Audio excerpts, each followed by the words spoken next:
Coming up on CBC Vancouver News. A dramatic rescue from a Coquitlam mudslide. We went outside and there was no way out. There was a tree fallen over the driveway. As heavy rain put some properties under evacuation alert. Plus, massive Site C worksite closing. Why the future of the facility in BC's northeast is up in the air. And Vancouver's first winter without snow in over 4 decades. So that's our water tower, our kind of bank account for water for the summer. So we really do depend on that quite a lot. In Vancouver in particular. What that could mean for the city heading into summer. This is CBC Vancouver News.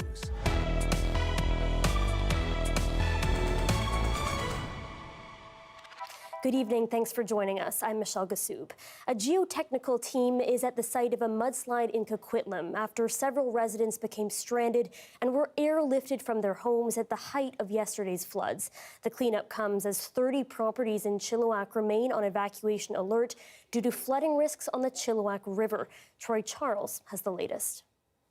The aftermath of a large mudslide, debris, trees, power lines, and more tossed across Pipeline Road in Coquitlam. We went outside and there was no way out. There was a tree fallen over the driveway.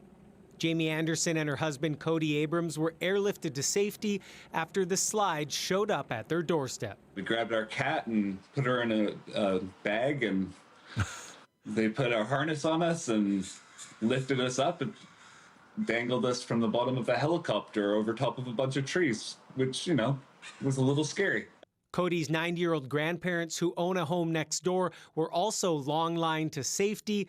Their home took the brunt of the slide. Unfortunately, the grandparents' house has about 2 feet of mud covering the first floor. According to Coquitlam Search and Rescue, 8 people were rescued from their homes along Pipeline Road, just north of Upper Coquitlam River Park. No one is believed to be injured. We certainly want to help these folks recover from obviously the worst day in their recent memory. Raging aggressively behind me is the Coquitlam River. It runs adjacent to where this mudslide happened. This area of Coquitlam has received roughly 300 millimeters of rain since Sunday. Copious amounts of precipitation associated with this system, and it really did produce a lot of rainfall. We've really super saturated the ground now to a large degree, which is going to be a bit of a problem moving forward. Further into the valley, 30 properties in 2 areas along the Chilliwack River remain on evacuation alert. Landslide can occur anywhere between when the rain event starts and 2 weeks later.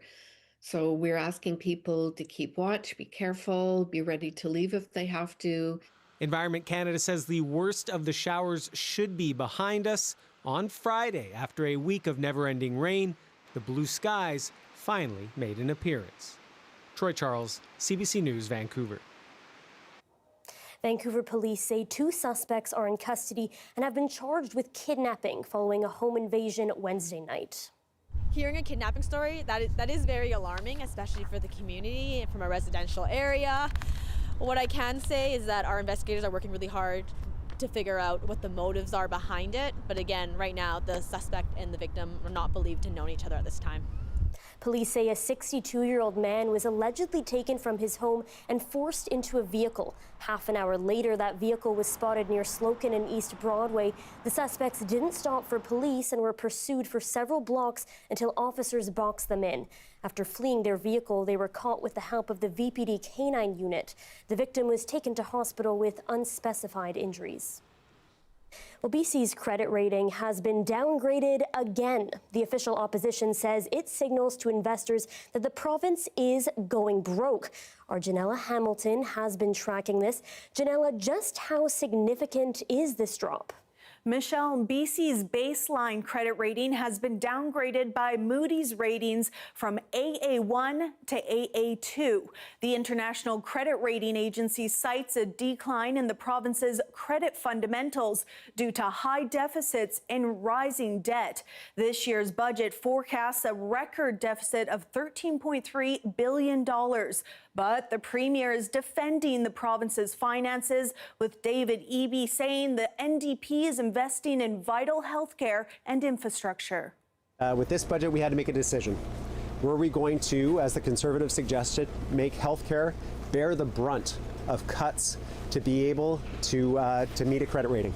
Or were we going to make sure that we were doing all we can to deliver services for British Columbians, find efficiencies in government, and grow the economy?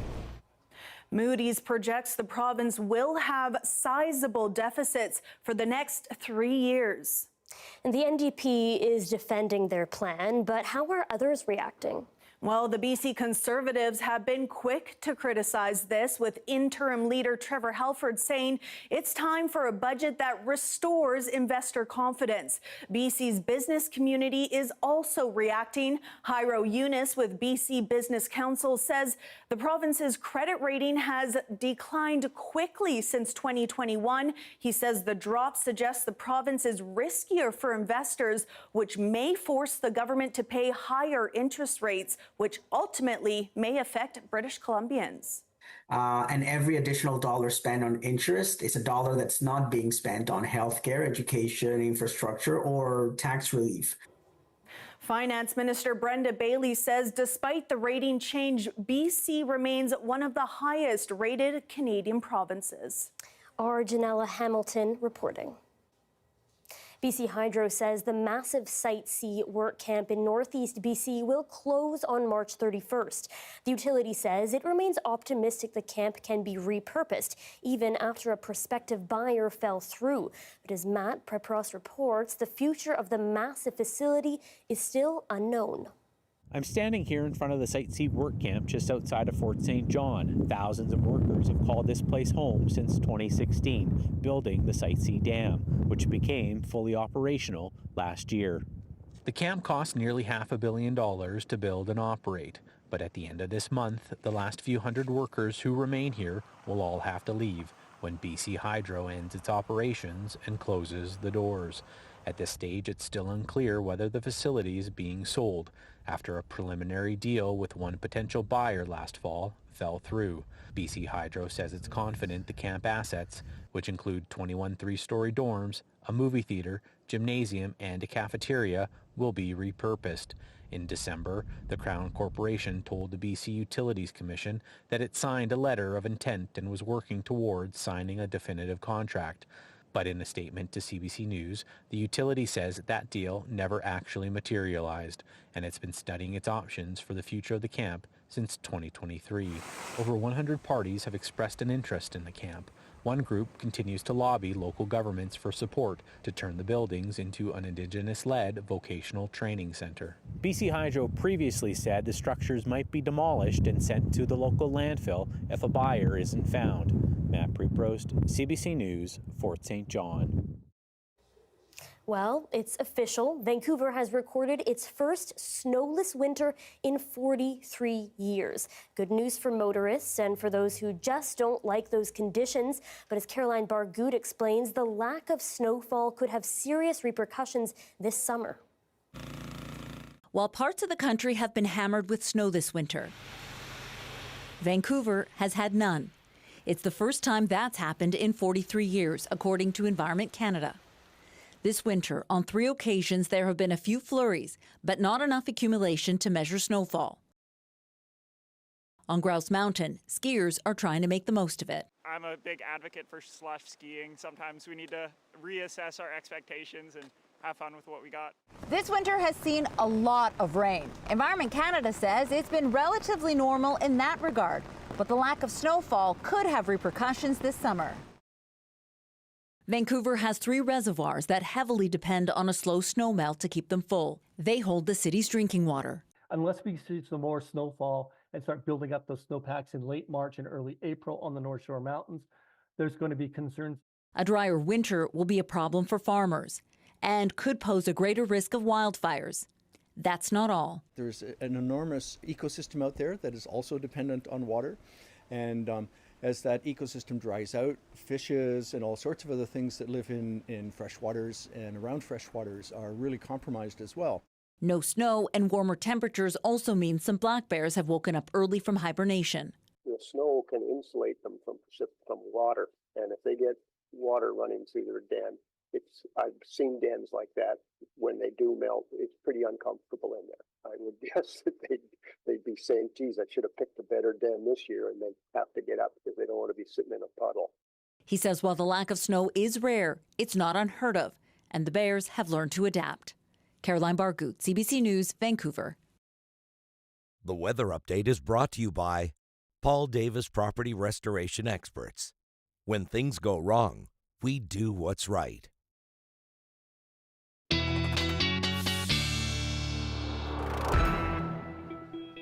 Darius Madavi joins us now with a first look at the weather, and we finally had some blue skies. That's right. And I just want to talk for a second about the fact that, again, a whole winter with no snow, almost unprecedented. Back in 1982-83, we had that. I know this says satellite and radar. There's not supposed to be anything there, so don't worry. We had it, but then April 10th, we did get 3 centimeters of snow. So we had it that year, just not in the winter. So not ruling it out entirely for the rest of this year. But the reason also that, we didn't get snow officially, but you may have seen some flakes in the air or on the ground, especially up around Burnaby, is because we record these things at Vancouver Airport, which of course down at sea level. In Richmond gets less precipitation in general, certainly less snow.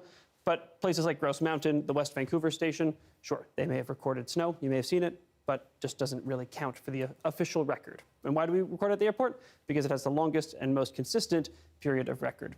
With that said, the atmospheric river, things have calmed down quite a bit. We'll talk more about it later in the show. Thanks, Darius. Thank you.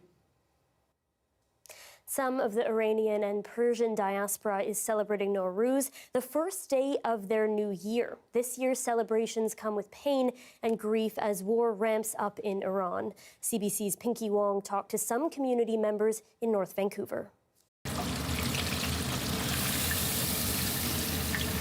This is the anchor dish for Nowruz, symbolizing renewal, growth, and the arrival of spring. Harmeet Farmani wants to serve this for the Iranian community here in Vancouver. Oldest lady in our family, such a grandma, and after grandma,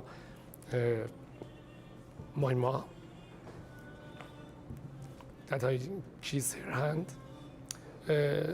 invite all family for Nowruz here, and cook fish for all, and it was a traditional custom for us, and I remember that time.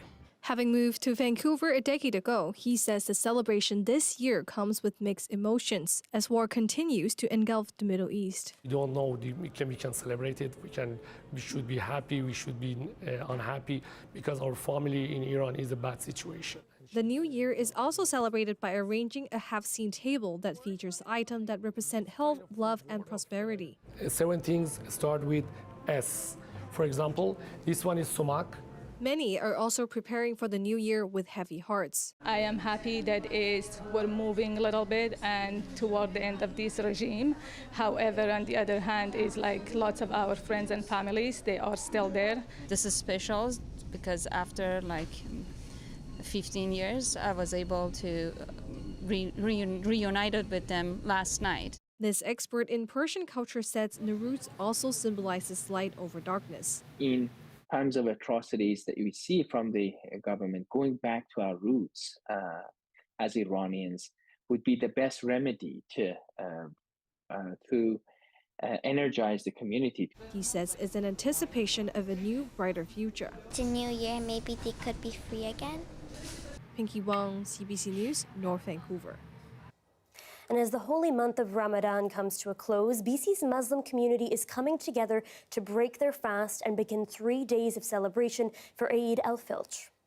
After 30 days of concentration, of spirituality, of charity, of giving, of also training the body to let go of even simple things like food and water. If you did that, then you would abstain from the grave things like the sins. And that's the whole, this is a boot camp, really. The Muslim Association of Canada in Vancouver says it expects between 7,000 to 8,000 people at the convention center this weekend, many celebrating with loved ones over food, gifts, and acts of charity. Coming up, how a young player from the community of Tumbler Ridge is finding hope through the sport of basketball. That story is next.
Northern Lights College has opened a new 6-bed health lab in Fort St. John. It's part of a wider plan to improve healthcare programming across Northeast BC. CBC's Tom Summer was there and brings us this story. You're looking at a ribbon-cutting ceremony at Northern Lights College at the Fort St. John campus. The 6-bed training classroom is a space to help boost the numbers of nursing and healthcare students, and part of a larger strategy to train health professionals locally, helping to meet a huge demand for healthcare workers in the Northeast. We take it very seriously at Northern Lights College that our mandate is to really offer programming that leads to employment. And the health industry, the health sector, is one of those areas where there are lots of available jobs and in a large range of health professions. In 2024, the college said healthcare vacancies were as high as 50% for some disciplines, prompting them to create programming to address the gap. During the ceremony, Northern Lights College President Todd Bondaruff said the new lab was made possible with community support. So being able to invest in healthcare for us is really an exciting time, exciting space. And over the past couple of years, we've done just that as a college. Working with all of you, many of you in this room have been huge supporters and helped us invest in growth in healthcare across NLC. Students will no longer have to make the drive to Dawson Creek, about a 45-minute drive, to complete their lab work, and are able to complete all of their learning at the Fort St. John campus. We didn't want to lose a single student, a single future healthcare professional. And so we looked to see what space we had here. We moved some things around and really worked with community and corporate partners to fund, to get donations, and to open up a 6-bed space here with all the training needs we need. The college has plans to add training beds to their Chetwynd and Fort Nelson campuses and are expanding their courses.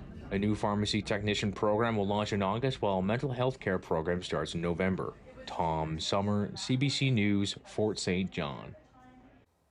Young basketball players at the Junior All-Native Tournament are wrapping up their championship games tonight at the Langley Event Centre. As Kier Junos reports, one player from Tumbler Ridge says the game continues to be his source of hope. I play center, so I just grab boards and stuff and get easy buckets. Brody Pilgrim won Player of the Game earlier this week at the Junior All-Native Basketball Tournament with Team Newsick from Northern BC. Basketball means a lot to me. It's a good escape, especially with everything going on. The grade 12 student from Tumbler Ridge Secondary played in the tournament for his last time in the elimination bracket on Thursday as he is aging out. He took in one more game with his teammates at the Langley Event Center. It gives me hope almost, like that everything is going to go back to normal, right? It's going to take a lot of work, but it gives me hope. Pilgrim's home community is still healing after one of Canada's worst mass shootings in history last month. His former coach, Cedar Weckland, says Pilgrim has a lot to come home to. I know that Brody's going to go back to his community and have strength. I know he's going to have, mentors now. He's going to have a whole group of guys behind him that are his family. Over 1,800 Indigenous athletes from 130 First Nations have played in this week's tournament. Weckland says the sport brings a sense of healing to all the kids that play. I always just like to say how much basketball has been medicine. And that's exactly what I wanted Brody to why to come here, and that's my focus for him.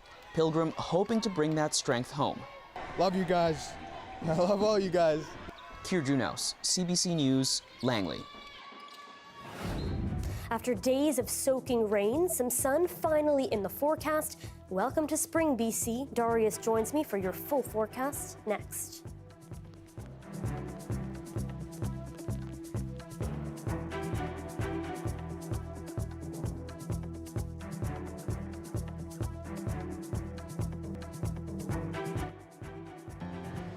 I'm Stephen Quinn, and I love living here in Vancouver, BC. It's a city with world-renowned beauty, but it's not all sunshine and rainbows. In our new daily podcast, This is Vancouver, we're exploring the diverse range of issues and stories in this city, the good, the bad, and everything in between, as told by the people who live it every day. Don't miss This is Vancouver, available wherever you get your podcasts, and I'll talk to you soon.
Iran has threatened to attack civilian targets worldwide as it continues to launch missiles at Israel and neighbors in the Gulf.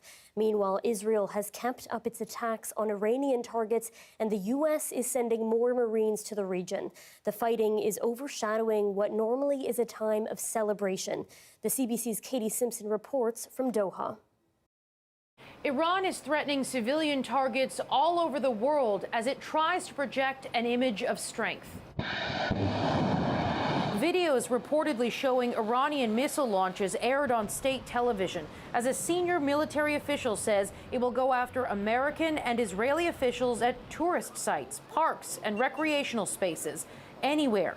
Another military official says Iran is still building missiles and has no problem stockpiling weapons.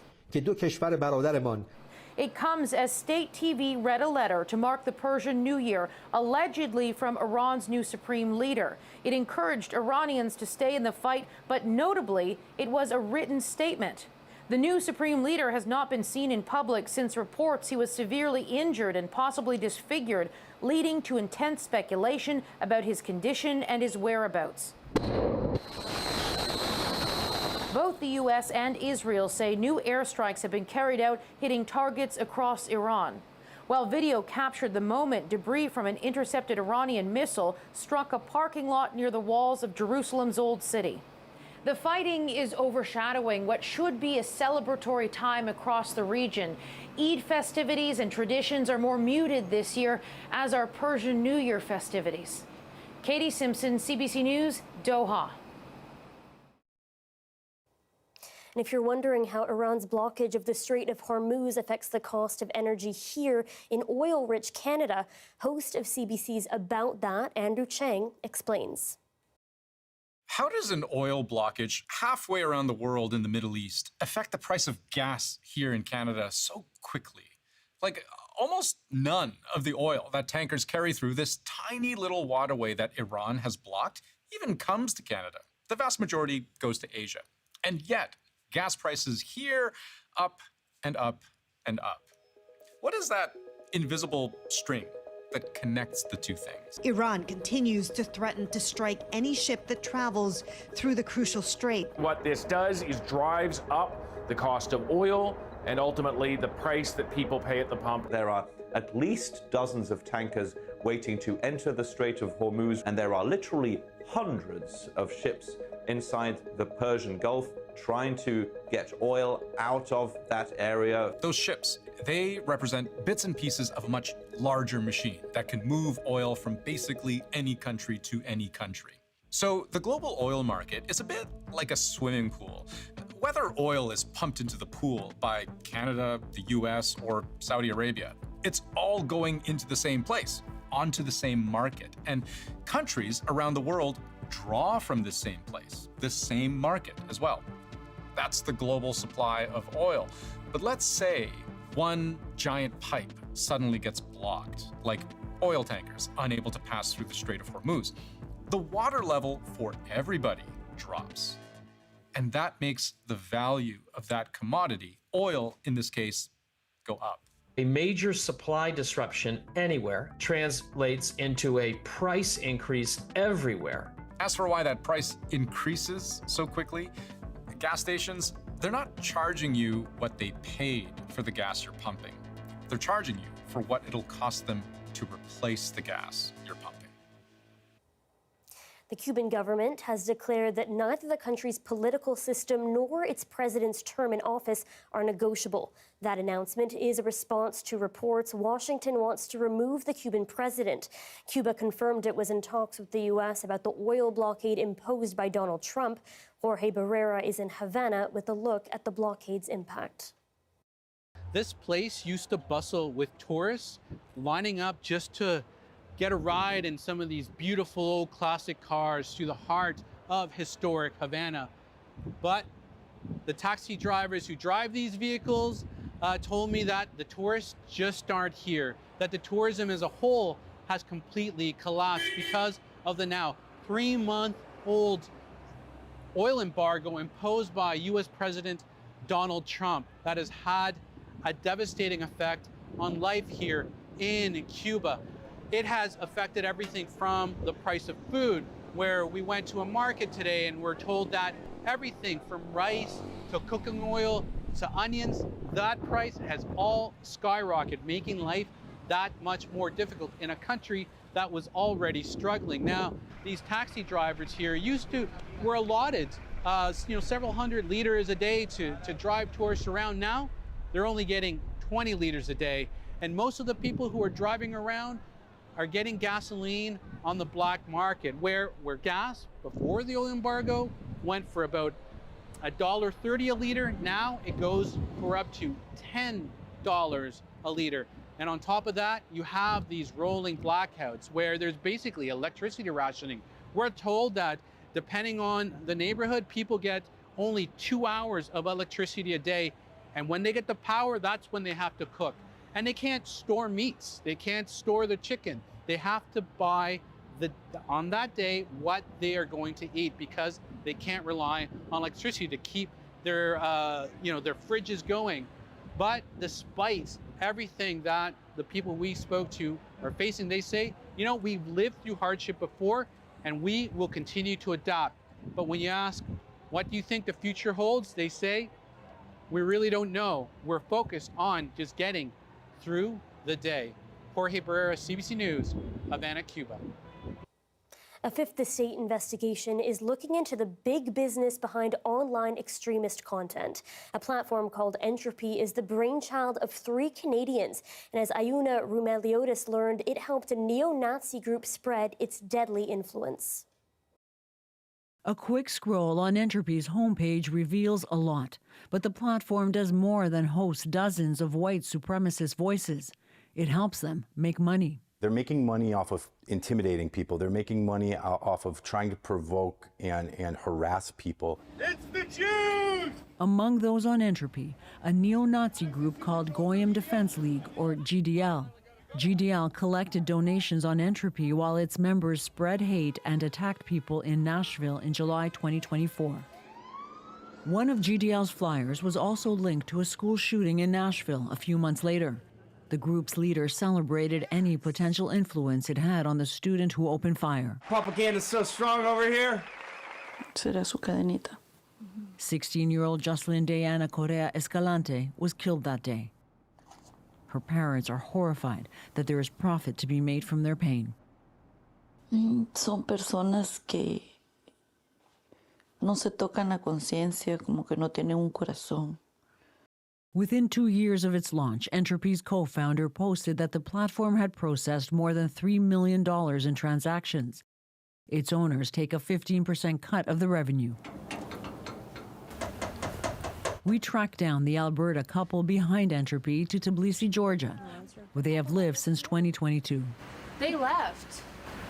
Like a few days ago, maybe a week ago. Rachel and Emmanuel Constantinidis did not return our requests for comment. I've got 3 to take a look at. Legal experts say a lot of harmful content is considered awful but lawful, but regulation is needed. I think we need to be more direct about what the threat is here, that you have businesses that are essentially monetizing hate. And back in Nashville, it's devastatingly clear what hate can destroy. Joanna Rumeliotis, CBC News, Toronto. Still ahead, the Ontario government is putting scalpers on notice. The province is proposing to make it illegal for live event tickets to be resold for more than their original cost. That's next. Stay with us.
For years, Canadians have been paying exorbitant prices for tickets sold by resellers. Ontario Premier Doug Ford says he will make it illegal for live event tickets to be resold for more than their original cost. But experts worry it might not help much for music and sports fans. Thomas Degler reports from Toronto. For fans in Ontario priced out of the biggest live events, the province is pledging relief from concerts Maybe I got mine, but you'll all get yours. And he's hit it high and deep to right. To sports, the government is moving to cap the cost of resale tickets. It happened to me with the World Series. Yeah, I tried to grab some tickets for that, but within like 5 minutes they were already like thousands of dollars. Yeah, I'd like some Leafs tickets actually. If they're having to be resold at the original price, maybe I'll get to go to a game. In its budget next week, the Progressive Conservative government says it will ban the reselling of tickets above the original cost, the strictest such rules in Canada, just as Toronto gets set to host FIFA World Cup games this summer. For one Team Canada match, we found resale tickets on StubHub going for $125,000 and none under $2,000. And what we've done is we've leveled the playing field and said no more price gouging, everybody gets access. It's a reversal for the government of Doug Ford, which in 2019 scrapped a law capping resale prices at 50%, but then blasted Ticketmaster during the Blue Jays playoff run last fall. When you have one player in the market that controls the tickets, that's not right. Just ask Taylor Swift superfan Danny Alexandria, who paid nearly 4 times face value for the Eras Tour in Toronto with her service dog Evie. There's a limited amount of accessible seats, so resellers will actually go and buy up those seats and then jack up the price, knowing that us as disabled people don't have any other option. But price caps abroad haven't worked as planned, says this industry watcher. The activity doesn't disappear. It just moved underground, and that means less protection for the average fan. The parent company of Ticketmaster says it supports the proposal, though its competitor StubHub insists capping resale prices will push more fans toward unregulated platforms and scams. Thomas Dagg, CBC News, Toronto. The U.S. Congress is considering a Republican-sponsored bill that takes aim at Canada's so-called Netflix tax. The proposed legislation could lead to tariffs over the Online Streaming Act. The CBC's Willie Lowry has the details from Washington. The bill introduced by Republican Representative Lloyd Smucker is targeting Canada's Online Streaming Act, which calls on these large streaming services to provide a portion of their revenues to fund Canadian content. Now, Smucker says that gives Canadian companies an unfair advantage.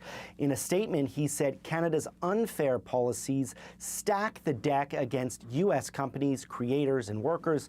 This bill would protect American creators and companies while permitting mutually beneficial competition and innovation. Now, at its core, this bill calls on the U.S. Trade Representative's office to launch a Section 301 investigation. That's the unfair trade practices law, and that could lead to more tariffs on Canadian products. The Trump administration has been using Section 301 of the Trade Act of 1974 to levy tariffs against countries, including Canada. This bill, which was introduced in the House, still faces an uphill battle. If it even makes it to the Senate, it would require 60 votes to pass. Remember, Republicans only have 53 seats, meaning they need to find some support among Democrats. The act, which was passed by the Liberals back in 2022 and then received royal assent in 2023, was designed to protect and promote Canadian content. It still hasn't even been fully implemented, as it's being challenged in the courts by a host of foreign streaming giants, including Amazon, Netflix, and Spotify. Other countries, including the United Kingdom, France, and Spain, have introduced similar taxes to ensure that these large streaming platforms contribute to the countries that they profit from. Willie Lowry, CBC News, Washington. Hollywood martial arts star Chuck Norris has died. The American rose to fame with a string of action movies and later became a pop culture phenomena. As Magda Gebrselassie shows us, while beloved by millions, his legacy is complicated. On screen, he battled Bruce Lee, beat bad guys in Texas, became internet famous, and got backlash for some of his views. Born Carlos Ray Norris, but known as Chuck, he parlayed his martial arts moves into a lifetime in the spotlight. In the 60s, Norris mastered martial arts and made his movie debut in The Wrecking Crew. His big break came in The Way of the Dragon, starring Bruce Lee, and he was a TV star on Walker, Texas Ranger. The resident badass of like film and TV and no nonsense. For a final judge.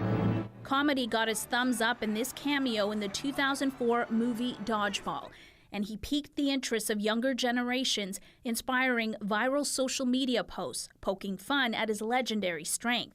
Norris was a vocal supporter of conservative causes, expressing homophobic views, and when Barack Obama sought re-election, Norris and his wife warned of 1,000 years of darkness. He very much was ready to sort of embrace these hateful ways as soon as they became sort of, popular. He was a complicated person, like we all are. In his later years, Norris kept active. He posted this video on social media 10 days ago. I don't age, I level up. But on Thursday, things took a turn. The 86-year-old was hospitalized in Hawaii, dying the same day. His loved ones said in a statement he was surrounded by family at the time and was at peace. The news shocking fans at Toronto's Comic-Con. I grew up watching a lot of sort of martial arts movies with my dad, and Chuck Norris was one of his favorites. Heartbroken to hear about that. Those that worked with Norris are reeling from the news, too. He's such a big inspiration and a mentor. Incredible man. Get me the president. Fans might still see the star in one last movie. His final film, Zombie Plane, has yet to be released. Magda Gebrselassie, CBC News, Toronto. The weather update is brought to you by Paul Davis Property Restoration Experts. When things go wrong, we do what's right.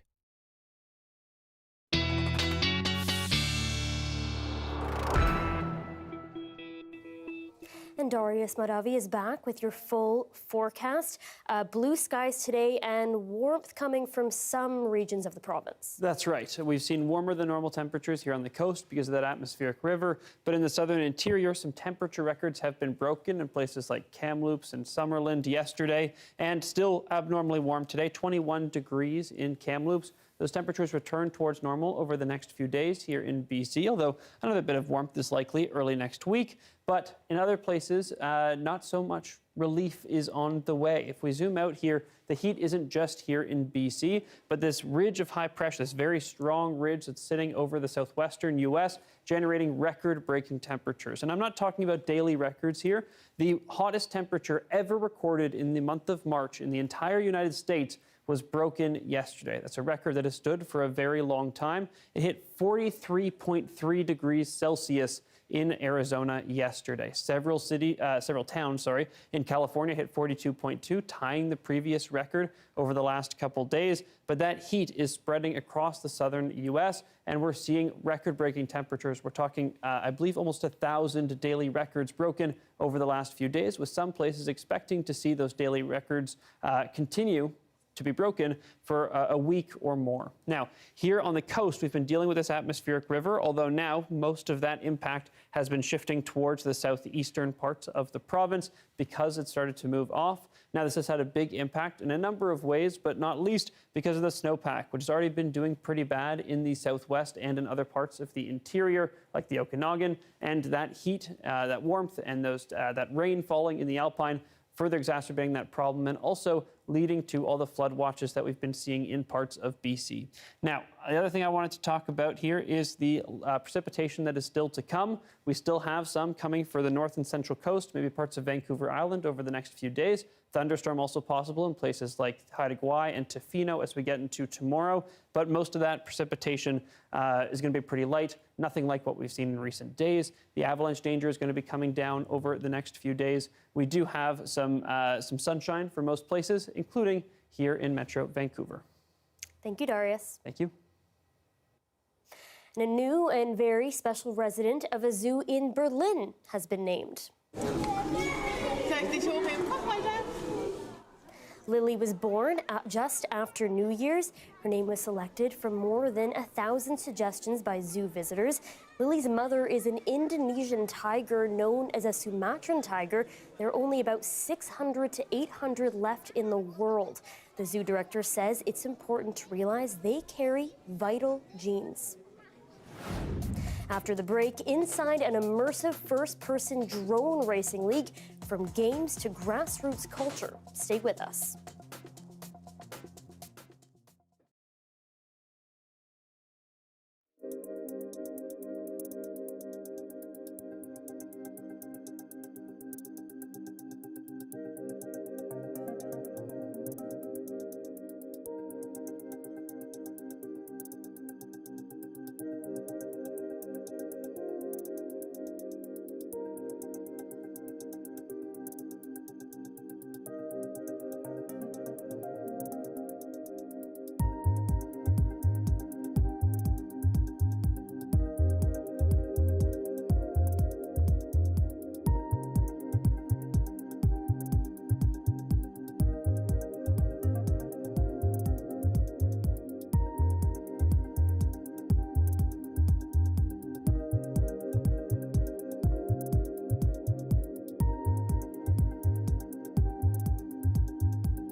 Hi, I'm Amy Bell, and this is your CBC Inbox. Join CBC on Saturday, April 11th at the Vancouver Fasaki Festival, a Sikh celebration of the coming of a new year. While you're there, be sure to drop by the CBC tent to say hello and enter for a chance to win some fun prizes. And never miss a special programming series, event, or contest. Subscribe to CBC's e-newsletter and keep connected with us. The Northern Alberta FPV, or First Person View League, hosts indoor drone races in venues across Edmonton. Inside the Goggles is a short documentary from CBC's Creator Network that highlights the passionate pilots behind the city's drone racing scene. Take a look. Putting the goggles on is an out-of-body experience.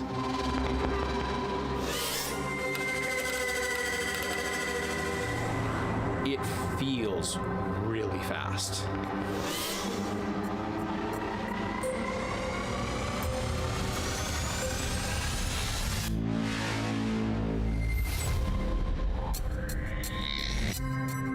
The moment I put on my goggles, you get the big rush. Feels like you're in the drone, you are the drone, and everything else is just gone. My heart was beating out of my chest, my palms were super sweaty, I was kind of shaking. The adrenaline high was just like, I just wanted that again. It really does feel like you're flying. It's intensely immersive. You become the drone.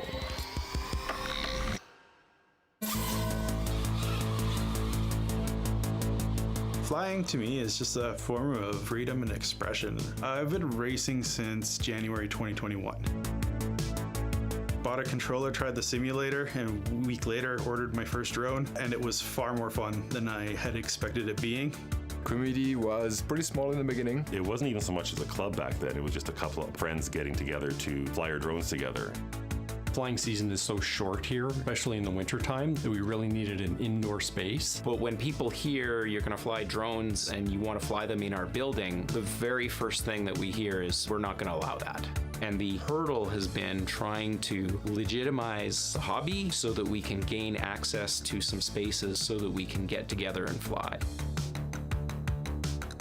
Cody's got all the racing gear. We knew a bunch of guys with drones, and Martin happened to have an in for the Veterans Food Bank. He got us the space. And as soon as we managed to find an indoor space to fly FPV, that's when it started pretty much exploding.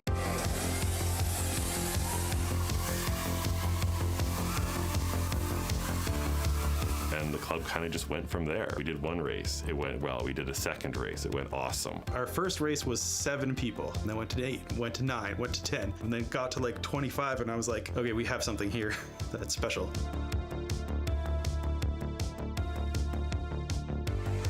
Because the Veterans Food Bank was the first place to open up their doors, we just thought, this is so cool of them to let us use their space. How can we make it worthwhile to them as well? So the first race ever, we raised money to give to them as a thank you, and then we realized, well, let's just keep it going. Every amount that we've collected goes to the Veterans Association Food Bank. When we race at Emile Lazard High School, it goes to their athletic association. The first race that I attended, I was nervous walking in. I didn't know what to expect. I had a lot of questions and didn't know how anything worked, and everybody was super welcoming. Racing is weird in that it's probably the least competitive thing you can do. The rivalries are very friendly. We're very competitive when we're racing, but we're not competitors. There's not one time where a pilot has been left behind for not being good enough. Landed on somebody. Oh my goodness! If someone crashes and their drone's out, there is a community effort to either get that drone flying again or to find them a loaner drone. I think most people within our chapter are all passionate people. We've been supremely lucky in that regard.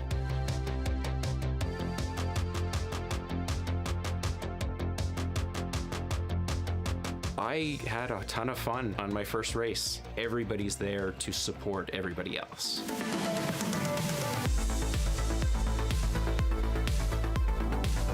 I hope that we can, as a club to the outside world, be a good forward face for the drone hobby. This is a passion, not just for me, but for a lot of people. I thought this was just a few people that had a hobby that I'd never seen before. It's actually this wild, big hobby of people all around the world, and we're one little community of it in Edmonton, and yet we've grown into a racing chapter that's one of the biggest in Canada and is bigger than a lot of the chapters in the United States. I feel like I've made a lot of friends that I would never otherwise meet. I was seeking a community, and the community grew out of it. That feeling of belonging walking in, that's what keeps me coming back. Looks fun. Thanks for being with us tonight on CBC Vancouver News at 6. You watch this newscast on CBC Gem, YouTube, and our website. I'll have your next local news at 11 o'clock, right after the National. Have a great night.